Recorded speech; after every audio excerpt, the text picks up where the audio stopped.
As a new trader, there's one thing about trading that if you've not yet learned, I strongly advise don't even try, don't even attempt the market. Until you know this one thing, then you're not set to even place your first trade on a demo account. And what is that? Candlestick. Until you understand candlesticks up to understanding candlestick patterns, then you're not due to place your first trade. So in this video, I'm going to be teaching you, firstly, we're going to talk about introduction to candlestick, candlestick anatomy, candlestick color coding, and a brief of history on candlestick. Then we're going to proceed to talk about candlestick pattern. If time permits us, we're going to talk about candlestick pattern in this video. If not, we're going to talk about it in the next video. So I strongly advise you to watch till the end. Now, what is candlestick? Candlestick is a graphical representation of human emotions and psychology. And this could sound strange, but that is it. It's a graphical representation of human emotions and psychology. When you look at the chart, I know what you see is price, but I promise you that price is not just figures. It also shows you what human beings are putting in or what human beings are doing based on what they feel, what they think, and what they hope. That is why you see the charts making those movements. So, it is safe to say that candlestick is a graphical representation of human emotions and psychology. Now, let's talk about a brief history of candlestick. Candlestick was first discovered or first used in Japan by a Japanese rice trader who was called Monahisa Homa.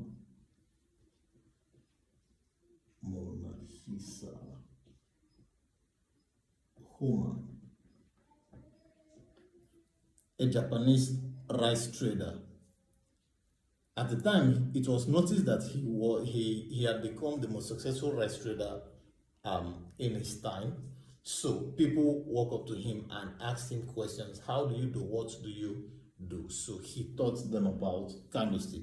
Now, what did he teach them, or what did he notice that got him successful?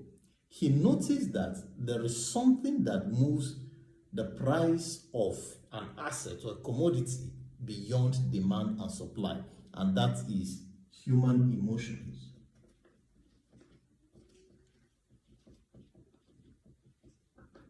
And psychology. This moves the price of assets beyond demand and supply. So this is what he noticed, that there were times, now demand and supply teaches you that when there is more supply, the price of an asset drops and there is more demand. But when there is more demand, the price goes up, and that will be because there is less supply. But he discovered that there are certain times that supply is high, demand is high, and price is high, which violates the law of demand and supply. And there are also times that demand is low, supply is low, and price is low. So let's use a typical Nigerian setting, for instance.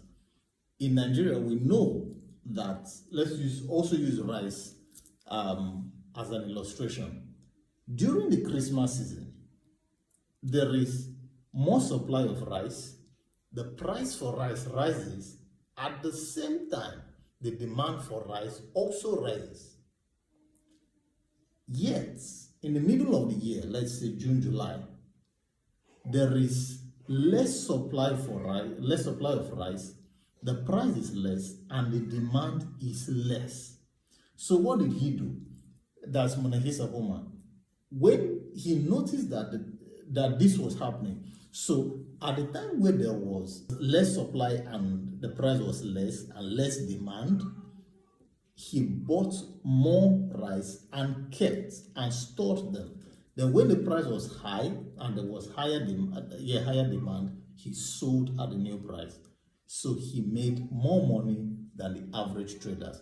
That is what brought about, that's what led to candlestick. So having understood this human emotion and psychology, he was able to put all of this into graphical representation, which we now call candlestick. So that's a brief background of candlestick. Now let's get into candlestick anatomy.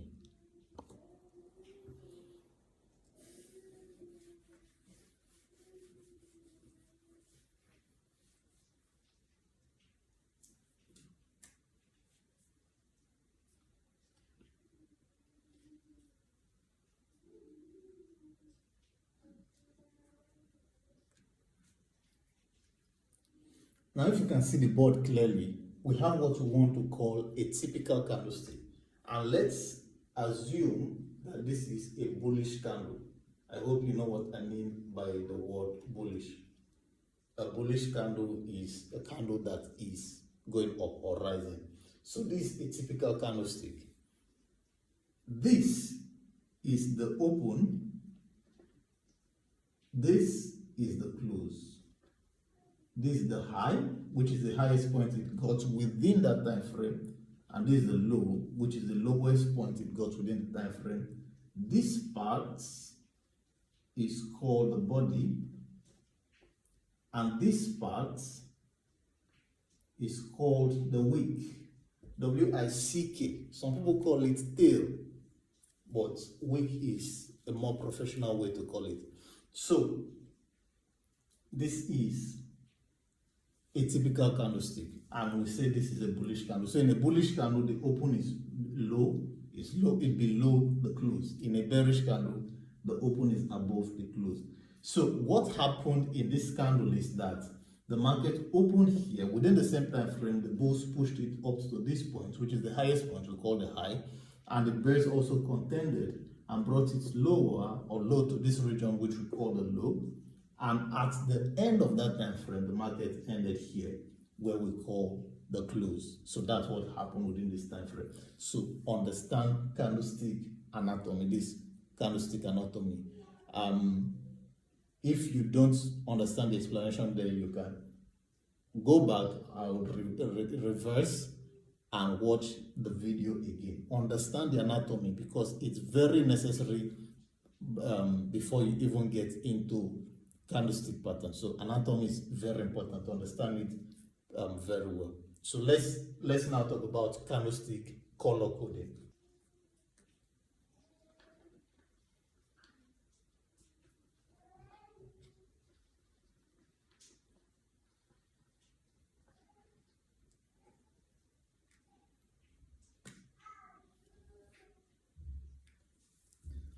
Now, there is no strict rules on what color is right to use for your candlestick. There's no rule on that.